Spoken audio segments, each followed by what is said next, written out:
To everyone welcome to LTX classes. మనం ఈరోజు the Hindu అనాలిసిస్లో important articles చూసుకుందామా.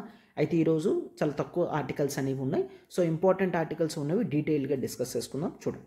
So date this is 28/12/2023. Class discuss చేస్తుంది. This is Srinivas. ఈ article చూడమా.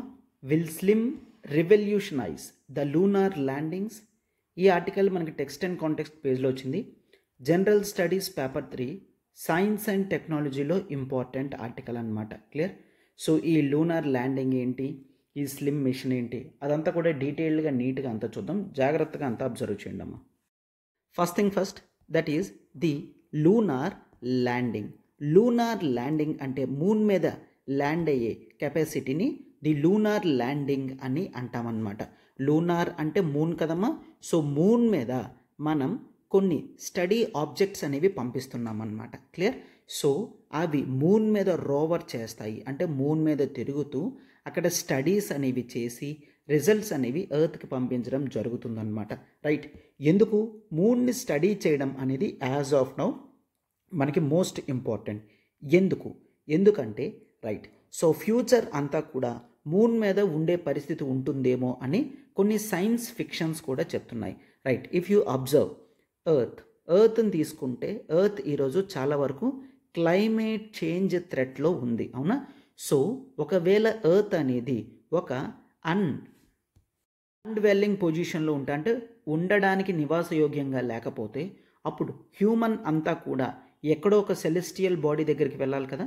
So ఎర్త్కి దగ్గరలో ఉన్న moon దగ్గరికి వెళ్తారు అని చెప్పి కొన్ని సైన్స్ ఫిక్షన్స్ అనేవి మనం చూస్తున్నాం, అవునా. రైట్. అండ్ ఇది మాత్రమే కాదు, చూడండి. మూన్ అనేది ఎర్త్ నుంచి కొంత పార్ట్ కింద విడిపోయి మూన్ అనేది తయారైందని చూస్తాం. సో ఎర్త్ని స్టడీ చేయడానికి కూడా మూన్ స్టడీస్ అనేవి మనకి చాలా హెల్ప్ చేస్తాయి అన్నమాట. క్లియర్. అండ్ నెక్స్ట్ చూడండి, మూన్ అనేది ఒక న్యాచురల్ శాటిలైట్. ఎర్త్కి ఉన్న natural satellite that is moon. So మనకి ఫ్యూచర్లో స్పేస్ స్టడీస్ చేయడానికి కూడా, క్లియర్, ఫ్యూచర్ స్పేస్ స్టడీస్కి కూడా మూన్ని మనం ఒక ల్యాండింగ్ బోర్డుగా పెట్టుకుంటున్నాం. అంటే ఏంటి, ఫర్ ఎగ్జాంపుల్ లెట్స్ టేక్ ఇది ఎర్త్ అనుకోండి అండ్ ఇది మూన్. క్లియర్. ఇది ఎర్త్, మూన్. సో మనం ఒకవేళ ఈ సెలెస్టియల్ ఆబ్జెక్ట్ని స్టడీ చేయడానికి వెళ్ళాలి. అయితే ఫస్ట్ ఆఫ్ ఆల్ ఎర్త్ నుంచి మూన్ దగ్గరికి దిగి మూన్ దగ్గర నుంచి ఈ స్పేస్కి వెళ్తాం అనమాట. సార్ ఏంటి సార్ డైరెక్ట్గా వెళ్ళకున్నా. రైట్. సి, కొన్నిసార్లు ఎర్త్ దగ్గర నుంచి లాంచ్ చేసే శాటిలైట్స్కి ఫ్యూయల్ అనేది సరిపోకపోవచ్చు.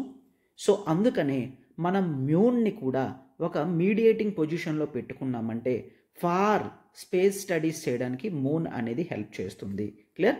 అండ్ నెక్స్ట్, అండ్ మూన్ మీద వాటర్ మాలిక్యూల్స్ అవైలబుల్గా ఉన్నాయని ఆల్రెడీ చంద్రయాన్ 1 స్పష్టంగా క్లియర్ చేసింది.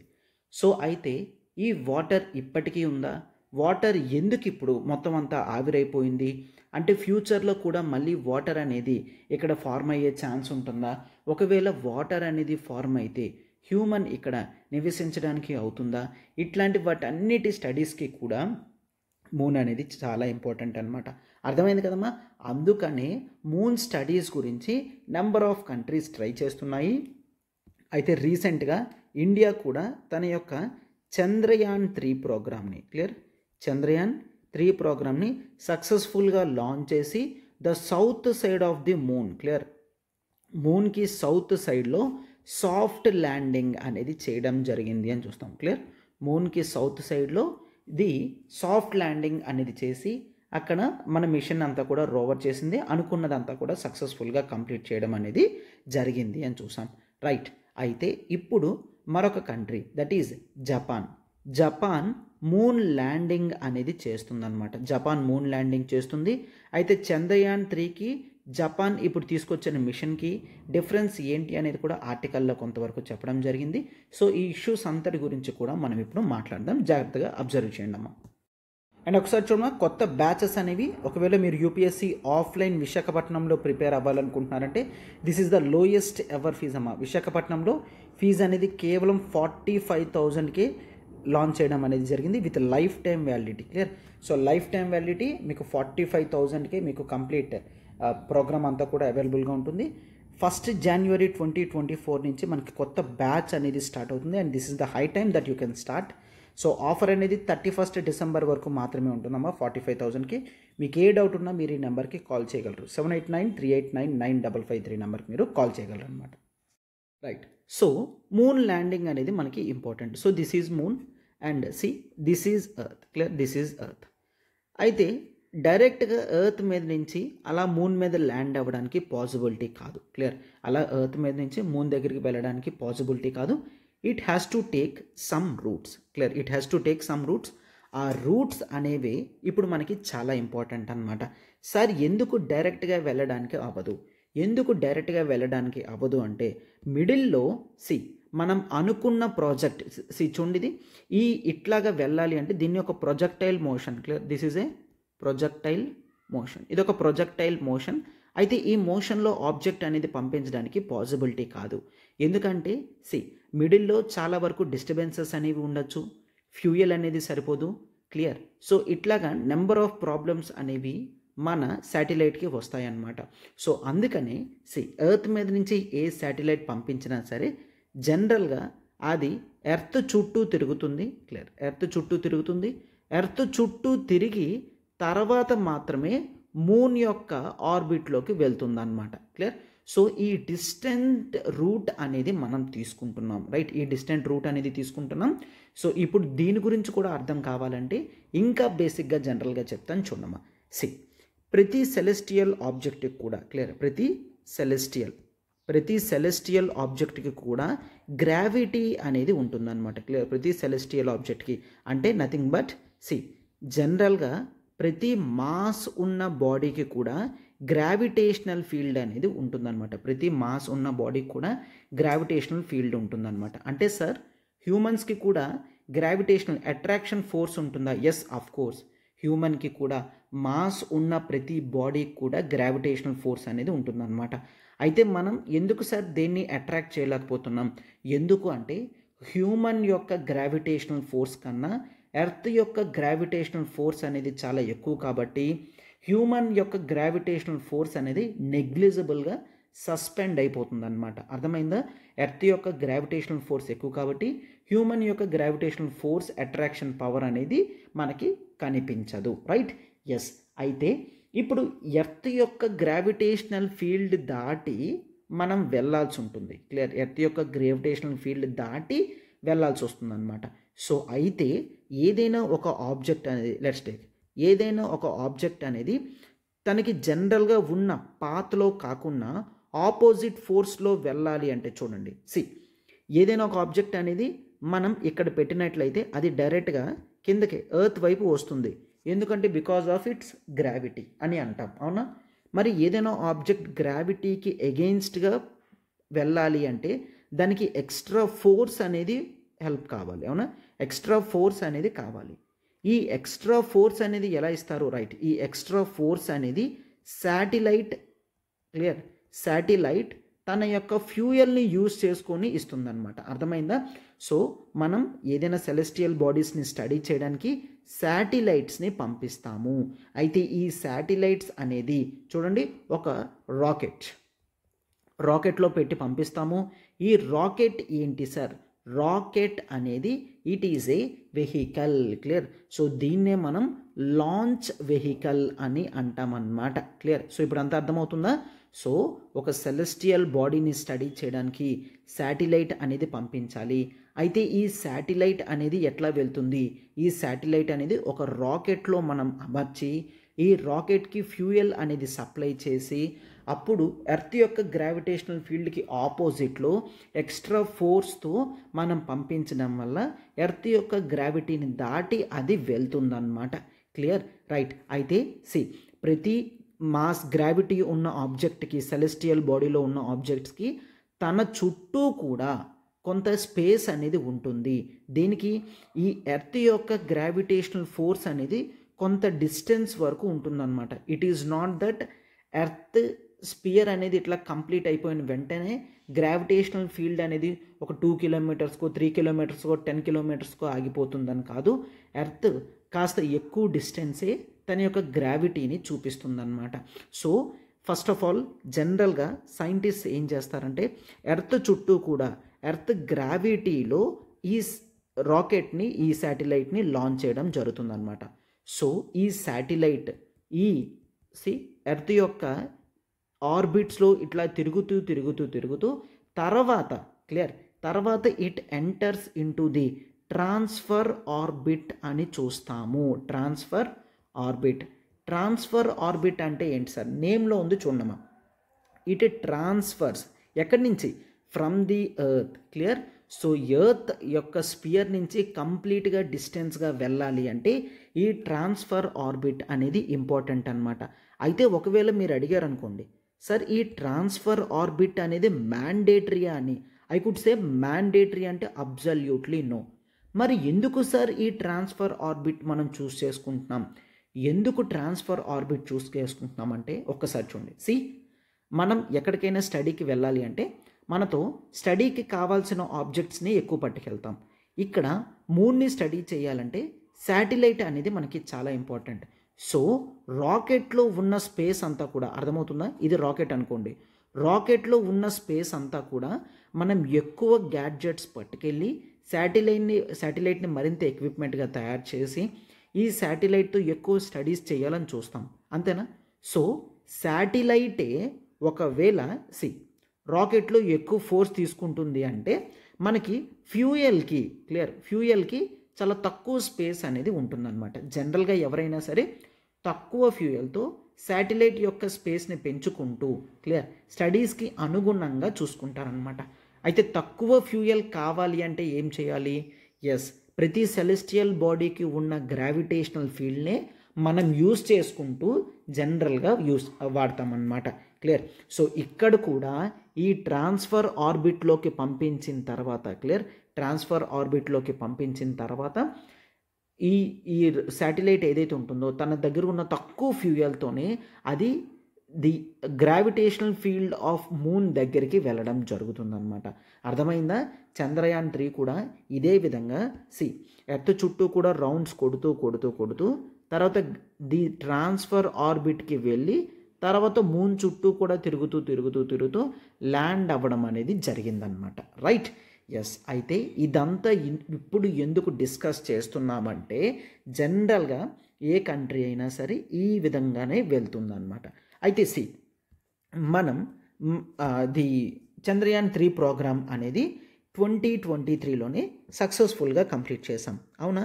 అయితే ఈ చంద్రయాన్ 3 అనేది మనం ఎప్పుడు లాంచ్ చేయడం జరిగింది? That is in the month of August. Clear? Right. అయితే చంద్రయాన్ 3 లాంచ్ చేసిన 2 వీక్స్ తర్వాత, ఓకేనా?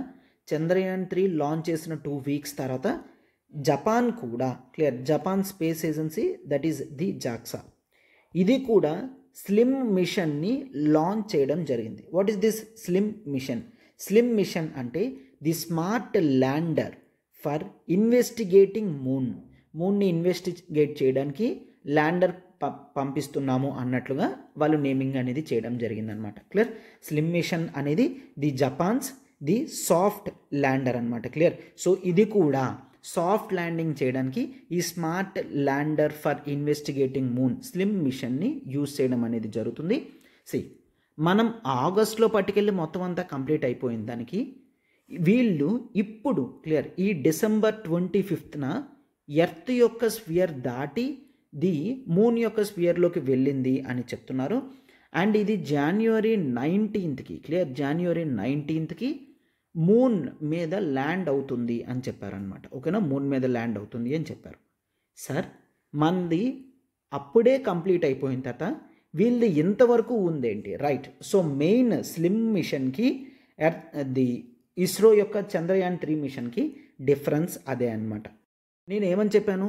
చంద్రయాన్ 3 ప్రోగ్రామ్ అనేది the geo transfer orbit use చేసుకొని మూన్ వైపు వెళ్ళడం జరిగింది. Clear?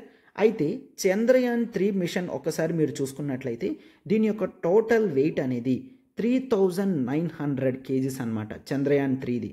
But Japan SLIM mission చూసుకుంటే ఇది కేవలం దాదాపుగా 590 kgs మాత్రమే. క్లియర్?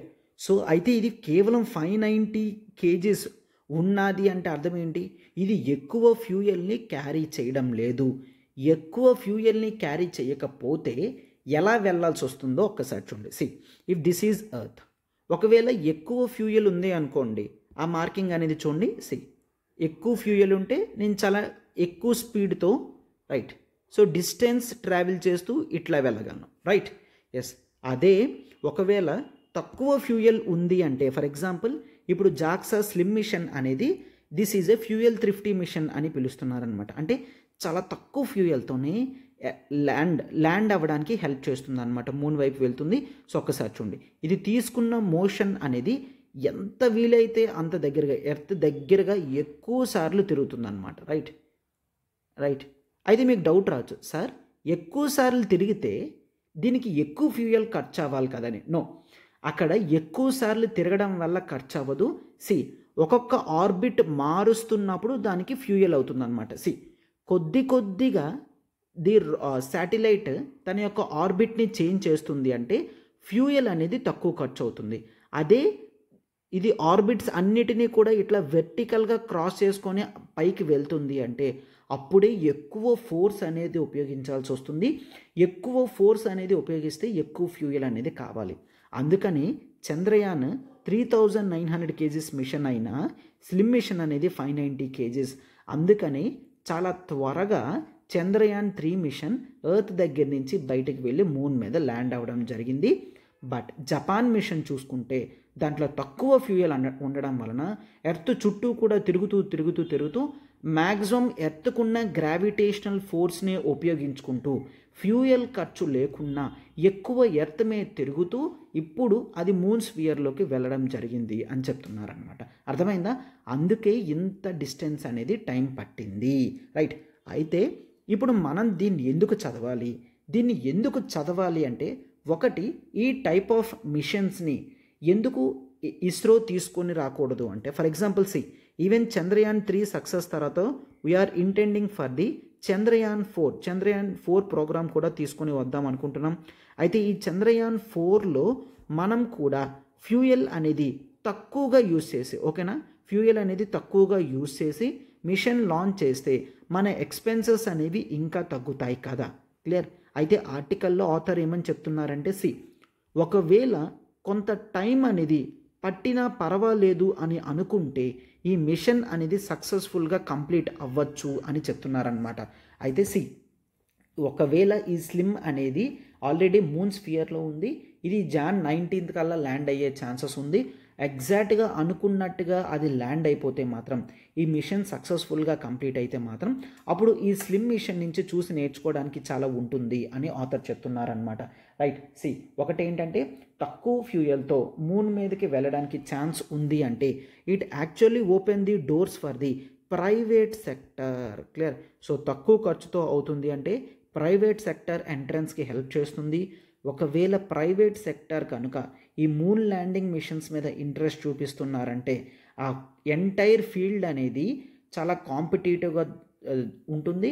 అండ్ ఈ ప్రైవేట్ సెక్టర్స్ వాళ్ళ ఇన్నోవేషన్స్తో the cost for the landings అనేవి తగ్గించే ఛాన్సెస్ ఉంది. అంటే ఫర్ ఎగ్జాంపుల్ సి జనరల్గా చంద్రయాన్ 3 బడ్జెట్ అనేది ది నాసాస్ బడ్జెట్ కన్నా చాలా తక్కువ అనమాట. క్లియర్?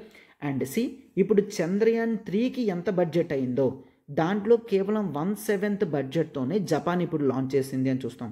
సో దీనివలన ఏమవుతుంది, కాస్ట్స్ అనేవి తగ్గుతున్నాయి అన్నమాట. ఇలా ప్రైవేట్ సెక్టర్ కూడా ఎంటర్ అయిందంటే కాస్ట్స్ అనేవి మరింత తగ్గే ఛాన్సెస్ ఉంది, ఇన్నోవేషన్స్ కూడా పెరిగే ఛాన్సెస్ అనేవి ఉన్నాయన్నమాట. క్లియర్? సో అయితే సి మరొకటి కూడా చెప్తున్నారు, ఈ చంద్రయాన్ 3 మిషన్ ముందే, క్లియర్, యాక్చువల్లీ చంద్రయాన్ 3 మిషన్ ముందు జపాన్ ఆల్రెడీ ఈ ఇయర్లోనే 23లోనే ఫస్ట్ ఒక మూన్ ల్యాండింగ్ మిషన్ అనేది పంపించింది, సాఫ్ట్ ల్యాండింగ్ మిషన్. బట్ ఈ మూన్ ల్యాండింగ్ మిషన్ అనేది క్రాష్ ల్యాండ్ అయ్యింది. క్లియర్? దగ్గరకు వచ్చేసరికి మోటార్స్ అవి వర్క్ అవ్వలేదు, సో క్రాష్ ల్యాండ్ అయింది. ఆ తర్వాత చంద్రయాన్ 3 సక్సెస్ఫుల్గా కంప్లీట్ చేసింది. ఇప్పుడు జపాన్ వితిన్ 1 year లోపలే మరొక కొత్త మిషన్ని కూడా ది మూన్ వైపు లాంచ్ చేయడం జరిగిందనమాట రైట్. సో ఇప్పుడు ఈ మిషన్ ఒకవేళ సక్సెస్ అయినట్లయితే మనం ది జపనీస్ మిషన్ నుంచి నేర్చుకోవడానికి చాలా ఎక్కువ ఉంటుంది అని చెప్తున్నారనమాట రైట్. ఎస్, అయితే ఇది మాత్రమే కాదు, ఇది మూన్ మీద వెళ్ళి మొత్తం అంతా కూడా స్టడీ చేసిన తర్వాత ఆ రిపోర్ట్స్ అన్నీ కూడా మనకి హెల్ప్ చేస్తాయని చెప్తున్నారు. అయితే వీటికన్నా చాలా ముఖ్యం ఏంటి అంటే నెక్స్ట్ జపాన్ ప్లస్ ఇండియా. చూడండి, జపాన్ ప్లస్ ఇండియా, ఈ 2 నేషన్స్ కలిపి ది స్పేస్ ఏజెన్సీస్ రెండు కలిపి ఒక కొత్త ప్రోగ్రామ్ని తీసుకొని వద్దాం అనుకుంటున్నారు. దాన్ని లూపెక్స్. క్లియర్? లూపెక్స్ అనే మిషన్తో పిలుస్తున్నారనమాట. లూపెక్స్ అంటే ఏంటి? This is the lunar exploration machine. Clear? Lunar exploration machine అంటే లూనార్ని ఎక్స్ప్లోరేషన్ స్టడీ చేసే మిషన్ అన్నమాట. క్లియర్? సో దాన్ని లూనార్ పోలార్ ఎక్స్ప్లోరేషన్ మిషన్ అని చూస్తామన్నమాట. రైట్. అయితే ఈ ప్రోగ్రామ్ అనేది ఇంకా అఫీషియల్గా ఈ 2 కంట్రీస్ కూడా ఎస్ మేము తీసుకొస్తున్నాం అని అట్లా చెప్పలేదు. బట్ రైట్ నో ఇది ఇంకా కూడా వాళ్ళు థింక్ చేస్తున్నారు. ఇట్లా ఒక కంబైన్డ్ జాయింట్ ప్రోగ్రామ్ అనేది తీసుకొస్తే జపనీస్ టెక్నాలజీ అనేది ఇండియాకి హెల్ప్ చేస్తుంది, ఇండియాస్ టెక్నాలజికల్ ఎఫిషియన్సీ కూడా జపాన్కి హెల్ప్ చేస్తుంది అన్న ఉద్దేశంతో ఒక జాయింట్ మిషన్ అనేది తీసుకొస్తే 2 నేషన్స్ కూడా ఒక సింగిల్ మిషన్తో ఇద్దరు కూడా బెనిఫిట్ పొందొచ్చు. సో కాస్ట్స్ అనేవి ఇంకా తగ్గుతాయి కదా అని చూస్తున్నాం.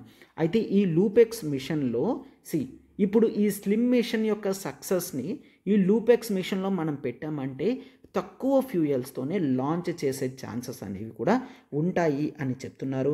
అండ్ ఇది మాత్రమే కాదమ్మా, ఈ లూపెక్స్ మిషన్ ఏదైతే ఉందో దీంట్లో మ్యాక్సిమం లాంచ్ వెహికల్ అంటే రాకెట్ని అండ్ మూన్ మీద తిరగడానికి కావాల్సిన రోవర్ని జపాన్ ఇస్తుంది అని. అండ్ ఇండియా ఏం చేస్తుంది? India actually provides the lander మాడ్యూల్ని ఇండియా పంపిస్తుంది అనమాట. క్లియర్?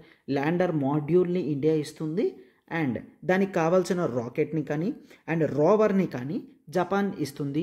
సో ఈ 2 నేషన్స్ కూడా జాయింట్గా ఒక కొత్త ప్రాజెక్ట్ని తీసుకొస్తారు అని చెప్పి ఆర్టికల్ అనేది ఇవ్వడం జరిగిందనమాట.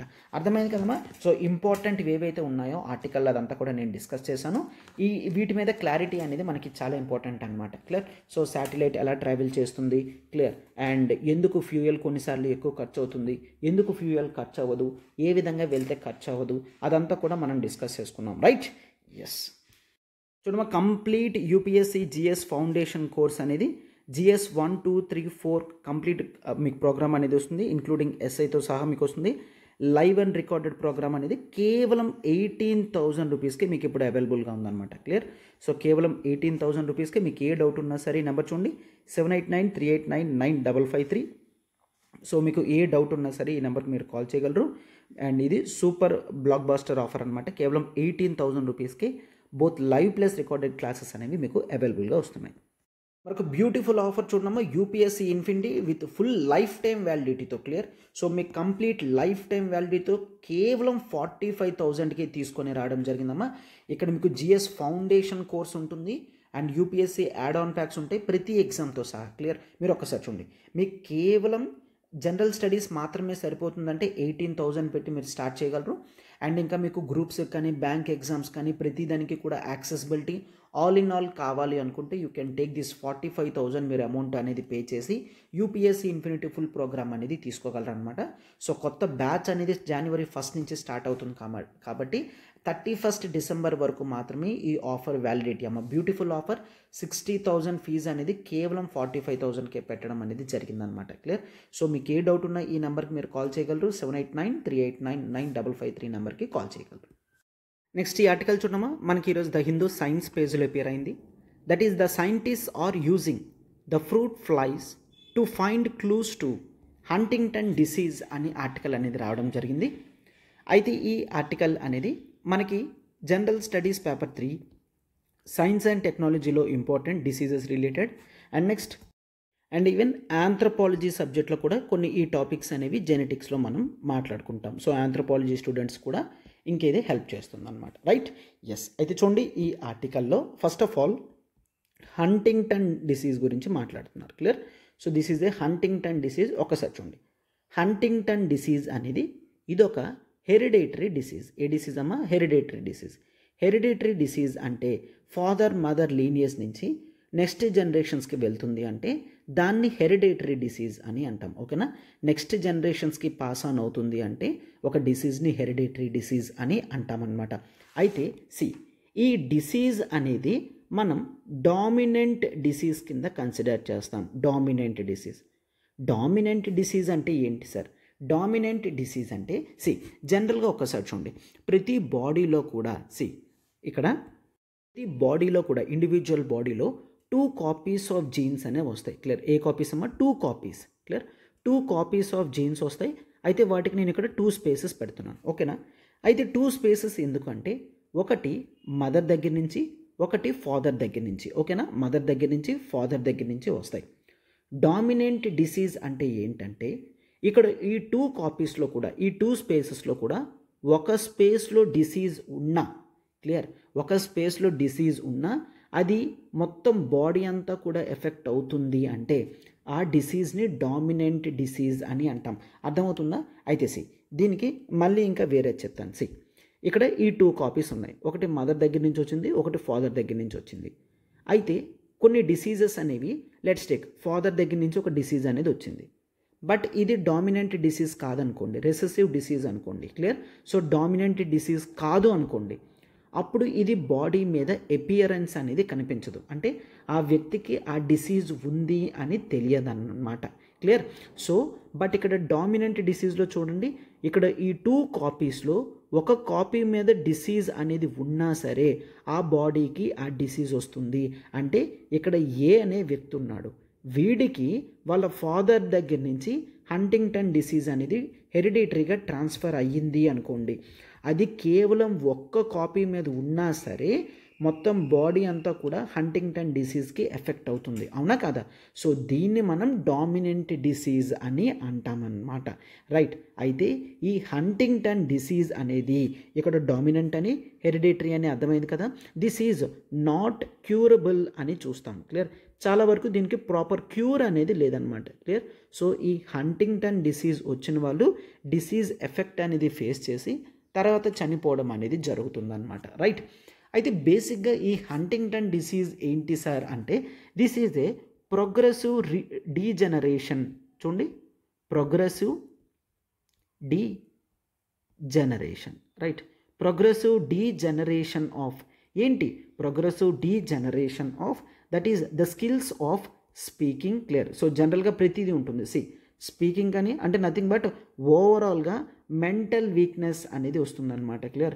మెంటల్ వీక్నెస్ అనేది వస్తుంది అంటే ప్రాపర్గా మాట్లాడలేరు, ప్రాపర్గా ఆలోచించలేరు. And this also comes with the progressive degeneration of the motor capacities. Motor capacities అంటే ఏంటి? నథింగ్ బట్ మూమెంట్ కెపాసిటీస్ అన్నమాట. ఒక హెల్దీ ఇండివిజువల్ ఏ విధంగా నడుస్తాడో, తన హ్యాండ్స్ని తనకు నచ్చినట్టుగా యూజ్ చేస్తాడో, అలా ఒక హంటింగ్టన్ డిసీజ్ వచ్చిన వ్యక్తి యూజ్ చేయలేడన్నమాట. ఎందుకంటే హంటింగ్టన్ డిసీజ్ అంటే దిస్ ఈజ్ నథింగ్ బట్ బ్రెయిన్లో ఉన్న కొన్ని న్యూరాన్స్ని ఇది డ్యామేజ్ చేస్తుందన్నమాట. అర్థమైందా? So this is a nerve break down in the brain cells. Clear? Human brain సెల్స్లో నర్వ్స్ అనేవి కొన్ని బ్రేక్ డౌన్ అయితే బాడీలో కొన్ని చేంజెస్ వస్తాయి. దాన్ని మనం హంటింగ్టన్ డిసీజ్గా చూస్తాం. అయితే ఇది hereditary disease and dominant disease అవ్వడం వలన ఈ కేసెస్ ఆఫ్ హంటింగ్టన్ అనేది పెరుగుతుందన్నమాట.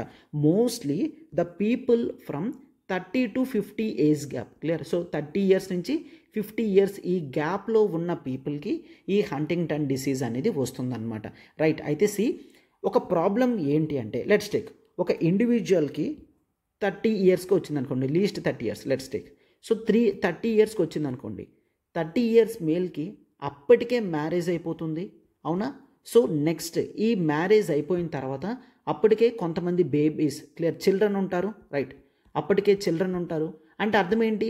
ఈ 30 years ఇండివిజువల్కి డిసీజ్ వచ్చినా there are huge chances that next generation కూడా ఈ డిసీజ్ ట్రాన్స్ఫర్ అయ్యే ఛాన్స్ అనేది ఉంది అని చూస్తామన్నమాట. క్లియర్?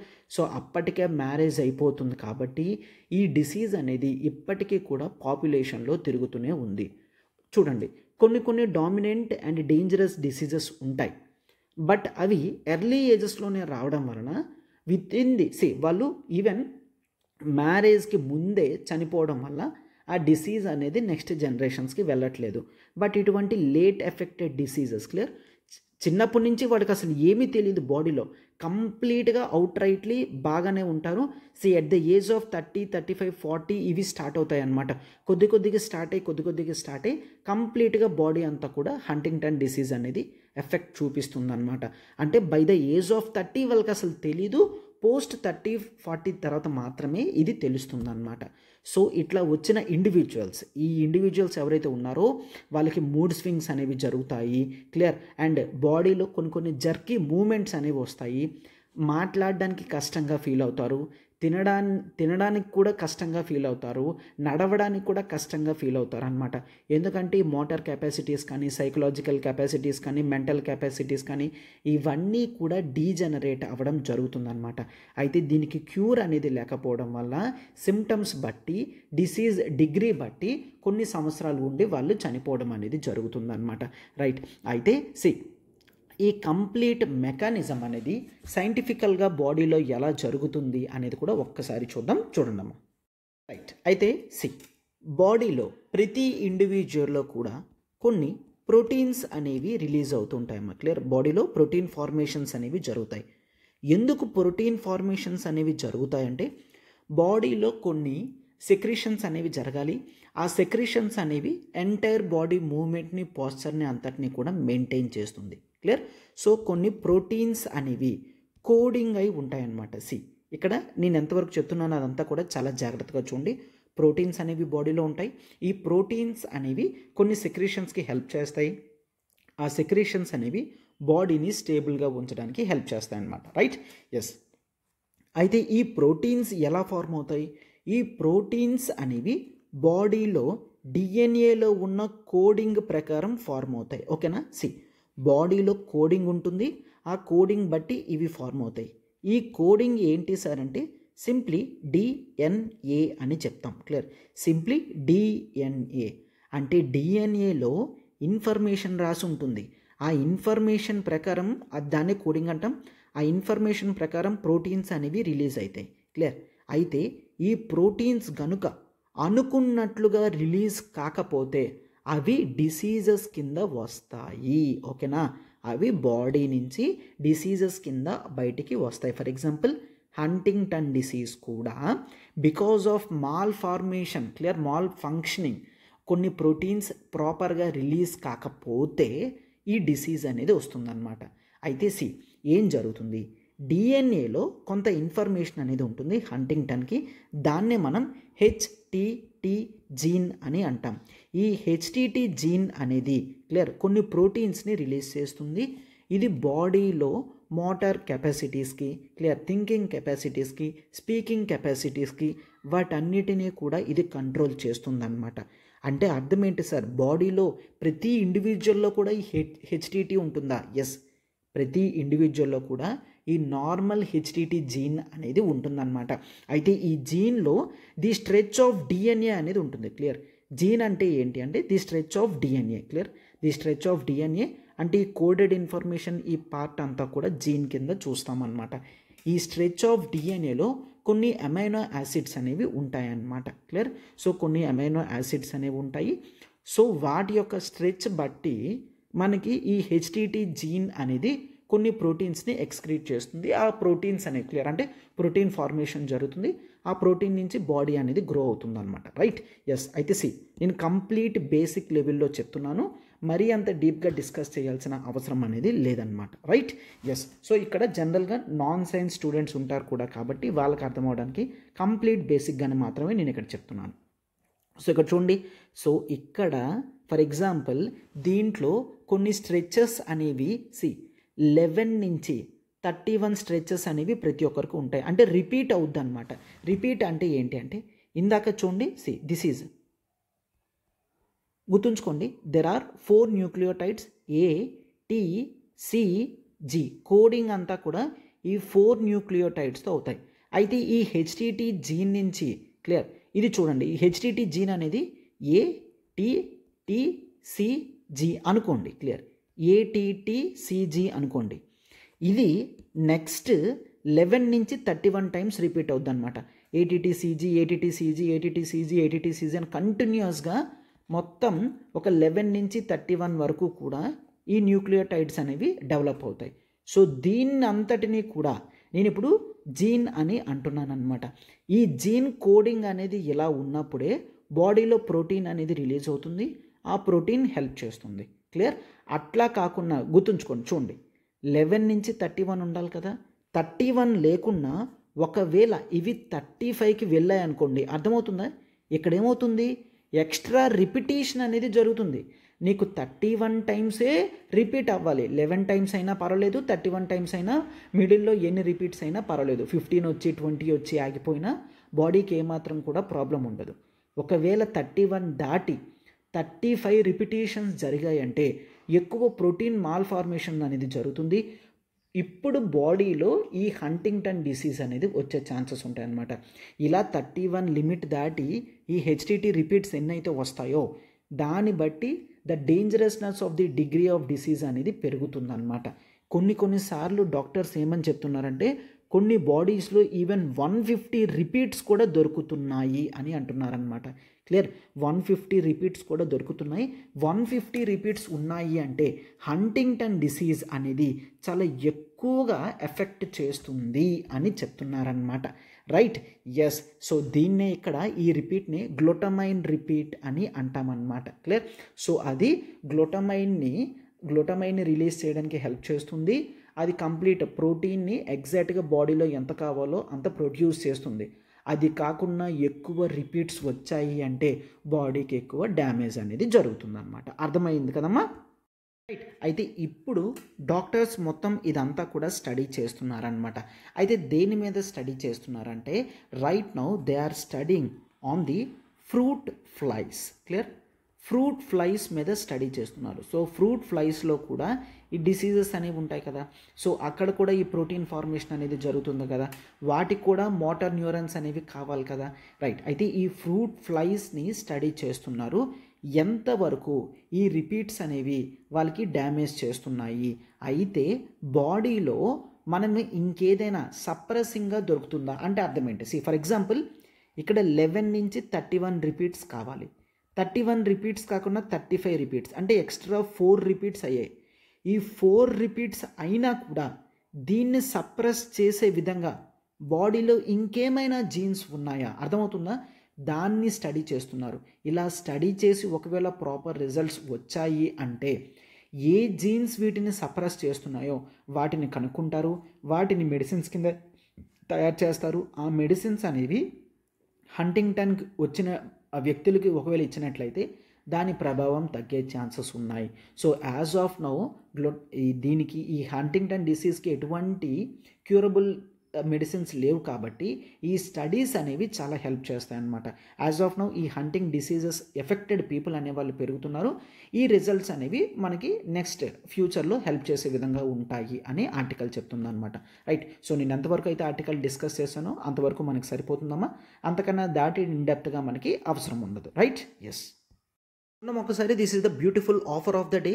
Big 4 combos. క్లియర్? యూపీఎస్సీలో మోస్ట్ ఇంపార్టెంట్ టాపిక్స్ ఏవైతే ఉన్నాయో, ఫర్ ఎగ్జాంపుల్ హిస్టరీ కానీ, పాలిటీ, ఎకానమీ, జోగ్రఫీ, ఈ బిగ్ 4 టాపిక్స్ ఏవైతే ఉన్నాయో కేవలం మీకు 10,000 రూపీస్కి మాత్రమే వీటన్నిటి మీద కూడా యాక్సెస్ అనేది ఇవ్వడం జరిగింది. క్లియర్? సో ఈ 4 టాపిక్స్ కలిపి మీకు కేవలం 10,000కే అవైలబుల్గా ఉంది. ఆఫర్ అనేది ఈరోజు మాత్రమే వ్యాలిడిటీ అమ్మ. క్లియర్? మీకు ఒకవేళ ఏ డౌట్ ఉన్నా మీరు ఈ నెంబర్ కాల్ చేయగలరు, 7893899553. You can also take NCERT Foundation, the current affairs, CSAT prelims test series, mains answer writing programmes అన్నీ కూడా కలిపి కేవలం 10,000 రూపీస్కి లాంచ్ చేయడం జరిగింది.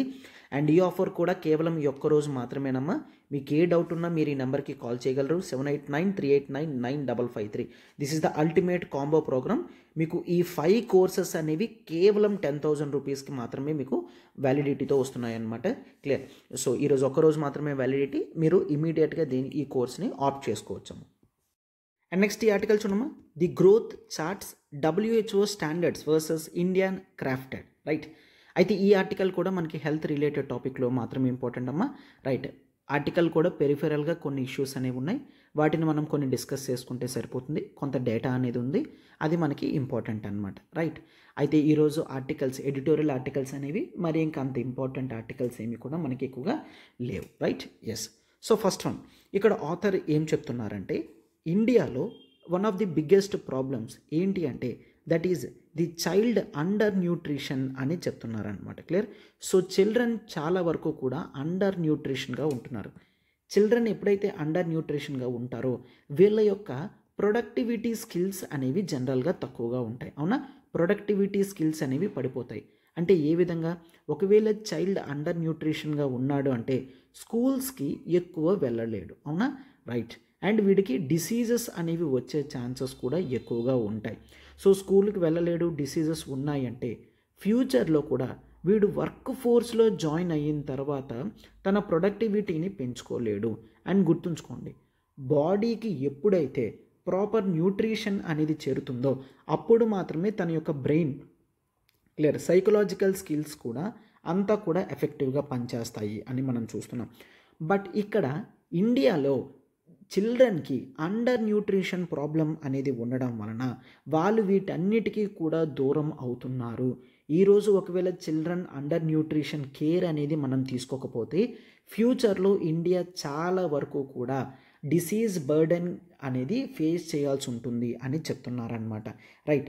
అయితే ఈ చైల్డ్ అండర్ న్యూట్రిషన్ అనేది బికాజ్ ఆఫ్ డైవర్సిఫైడ్ ఆస్పెక్ట్స్ వల్ల కలుగుతుంది అని చెప్తున్నారు. ఒకటి, ఫస్ట్ వన్ ఏంటి అంటే, ఎప్పుడైతే మదర్ ప్రెగ్నెన్సీలో ఉంటారో ఆ టైం నుంచే జనరల్గా ఇండియాలో ఫీమేల్కి న్యూట్రిషియస్ ఫుడ్ అనేది ఇంట్లో అవైలబుల్గా లేకపోవడం వల్ల, క్లియర్, యావరేజ్ ఇండియన్ ఫీమేల్స్ హౌసెస్లో న్యూట్రిషియస్ ఫుడ్ అనేది అవైలబుల్గా లేకపోవడం వల్ల మెయిన్ ప్రాబ్లం అక్కడే స్టార్ట్ అవుతుంది అని చెప్తున్నారు.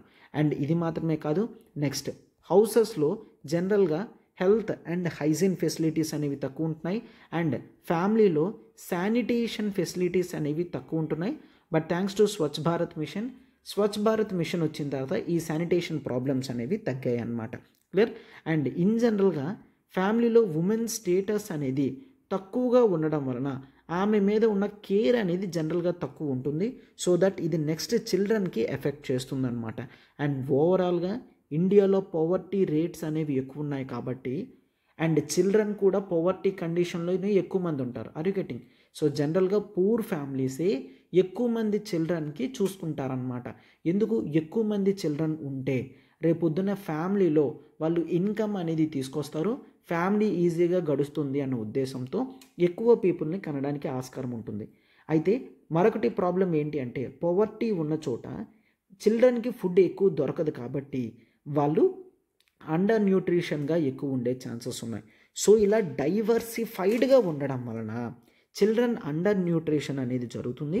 సో దీని యొక్క మేనిఫెస్టేషన్స్ ఎలా ఉంటుంది, ఎలా వస్తున్నాయి అంటే, సో దీనివలన చిల్డ్రన్ స్టంటింగ్కి గురి అవుతున్నారు. స్టంటింగ్ అంటే జనరల్గా ఉండాల్సిన హైట్ కన్నా తక్కువ హైట్ ఉంటున్నారనమాట ఏజ్కి. క్లియర్.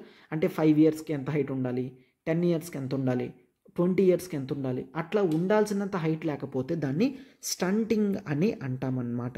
క్లియర్. అండ్ ఇది మాత్రమే కాదు, children are also facing the problem of wasting అని చూస్తాం. ఈ వాస్టింగ్ ఏంటి?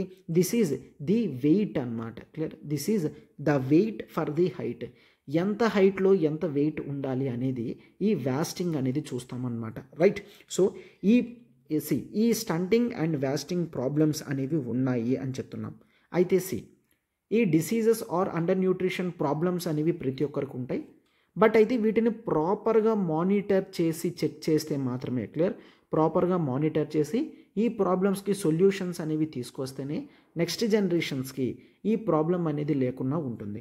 అయితే ఈ మానిటరింగ్ చేసే మెథడ్స్లో కూడా గ్లోబల్ లెవెల్లో అయితే ఆథర్స్ ఏమని చెప్తున్నారంటే, WHO world health organisation standards కానీ ఇండియా స్టాండర్డ్స్ కానీ చాలా డిఫరెంట్గా ఉంటున్నాయి అని చెప్తున్నారనమాట. రైట్. అందుకని ఈ ఆర్టికల్లో ఆ డిఫరెన్సెస్ని తగ్గాలి అని కూడా చెప్తున్నారు. రైట్. ఎస్. అయితే చాలా వరకు కూడా గ్లోబల్ వీళ్ళు చాలా రెఫరెన్సెస్ అనేవి, స్టడీస్ అనేవి చెప్పారు. అవి కూడా మనకు అంత అవసరం లేదు. బట్ ఒక్కసారి చూడండి, ఇక్కడ కొంత డేటా ప్రజెంట్ చేయడం జరిగింది. That is the national family health survey report 5. Clear. Only 12% people meet the requirements of minimum acceptable diet. Clear. Acceptable డైట్లో ఇండియాలో కేవలం 13% ఆఫ్ పీపుల్ మాత్రమే తింటున్నారు. అంటే WHO ప్రకారం వచ్చిన డైట్ రిక్వైర్మెంట్స్ అనేవి ఇండియాలో కేవలం 13% ఆఫ్ పీపుల్ మాత్రమే ఫాలో అవుతున్నారు. While almost all mothers in the MGRS sample, clear, ఆ శాంపుల్ సర్వే అది కేవలం more than 15 years of education, clear. 15 years of education దాటి ఉన్నవాళ్ళు కేవలం 54% ఆఫ్ ఉమెన్ మాత్రమే ఉన్నారు అని చెప్తున్నారనమాట, క్లియర్. అంటే అర్థం ఏంటి? ఉమెన్ ఎడ్యుకేషన్ అనేది లేకపోతే హెల్త్ రిక్వైర్మెంట్స్ అనేవి ఫీమేల్స్కి ఐడియా ఉండదు. ఎప్పుడైతే హెల్త్ రిక్వైర్మెంట్స్ అనేవి ఐడియా ఉండవో నెక్స్ట్ జనరేషన్కి అండర్ న్యూట్రిషన్ అయ్యే ఛాన్సెస్ అనేవి ఎక్కువ ఉన్నాయన్నమాట, క్లియర్. ఈ కొంత డేటా అనేది మనకి కొద్దిగా ఇంపార్టెంట్ అనమాట, రైట్. ఎస్, సో ఆర్టికల్లో వీళ్ళు ఇదే చెప్తున్నారు, ఈ డైటరీ గ్యాప్స్ ఏవైతే ఉన్నాయో వాటిని తగ్గించాలి. అయితే ఇండియాలో కొన్ని ఇన్స్టిట్యూషన్స్ అనేవి ఉన్నాయి. ఫర్ ఎగ్జాంపుల్ చిల్డ్రన్ని చూసుకోవడానికి మనకి కొన్ని schemes like anganwadi, clear. So ఇట్లాంటి స్కీమ్స్ అనేవి ఉన్నాయి. అట్లీస్ట్ ఈ అంగన్వాడీ హౌసెస్ నుంచి అయినా సరే mid day meals supplementary nutrition అనేది ప్రాపర్గా చేసినట్లయితే, క్లియర్, సో చిల్డ్రన్కి అండర్ న్యూట్రిషన్ ప్రాబ్లం అనేది ఉండదు అని చెప్తున్నారనమాట, రైట్. సో ఎక్కువగా ఫుడ్ పెడుతున్నా కూడా అక్కడ రైస్ అనేది ఎక్కువ పెడుతున్నారు. రైస్ మాత్రమే కాకుండా మిల్లెట్స్ లాంటివి కూడా ఉన్నట్లయితే బాడీకి బెనిఫిట్ చేస్తుంది. అండ్ రికమెండేషన్స్ కూడా WHO ప్రకారం ఏంటి అంటే లైక్ కన్జంప్షన్ ఆఫ్ ఎగ్ అనేది చాలా ఇంపార్టెంట్, క్లియర్. పల్సెస్ కూడా చాలా ఇంపార్టెంట్. చిల్డ్రన్ యొక్క మిడ్ డే మీల్ స్కీమ్లో కూడా ఖచ్చితంగా పల్సెస్ అనేవి ఎక్కువ టైమ్స్ రిపీట్ అయ్యే విధంగా ఉండాలి అని ఆథర్ చెప్తున్నారు అనమాట, క్లియర్. సో ఇవి మాత్రమే కాకుండా చైల్డ్ హెల్త్ అవేర్నెస్ కూడా పెంచాలి, శానిటేషన్ అవేర్నెస్ పెంచాలన్నమాట. అంటే proper better sanitation, health care కానీ ఇట్లాంటివన్నీ కూడా ఉండే విధంగా చేయాలి అని చెప్తున్నారనమాట, రైట్. సో ఈ గ్రోత్ చార్ట్స్ ఏవైతే ఉన్నాయో ఇండియాలో ఉన్న గ్రోత్ చార్ట్స్ అండ్ WHO ఇచ్చిన స్టాండర్డ్స్ అనేవి మ్యాచ్ అవ్వాలి అని ఆర్టికల్లో చెప్పడం జరిగిందనమాట, రైట్. అర్థమైంది కదమ్మా? ఇవమ్మ మనకి ఇంపార్టెంట్ ఆర్టికల్స్ అన్నీ ఉన్నాయి, రైట్. అన్నీ కూడా మనం నీట్గా డీటెయిల్గా ప్రతిదీ కూడా కవర్ చేయడం అనేది జరిగింది. అండ్ ఒకసారి చూడమ్మా, offer of the day, this is for anthropology, clear. So anthropology UPSC మీరు ఆప్షనల్ ప్రిపరేషన్ అనేది చూసుకున్నట్లయితే కేవలం రికార్డింగ్ క్లాసెస్ అనేవి మీకు కావాలనుకుంటే జస్ట్ 4,000 రూపీస్కే మీకు కంప్లీట్ ఆప్షనల్ యాక్సెసిబిలిటీ అనేది వస్తుందన్నమాట, కేవలం 4,000 రూపీస్కే. అయితే offer valid only for today. Complete optional అనేది నేనే తీసుకుంటాను, దిస్ ఇస్ శ్రీనివాస్. అయితే మీకు కంప్లీట్ నోట్స్ అనేది ప్రొవైడ్ చేయడం జరుగుతుంది అండ్ హ్యాండ్ హోల్డింగ్ చేయడం జరుగుతుంది.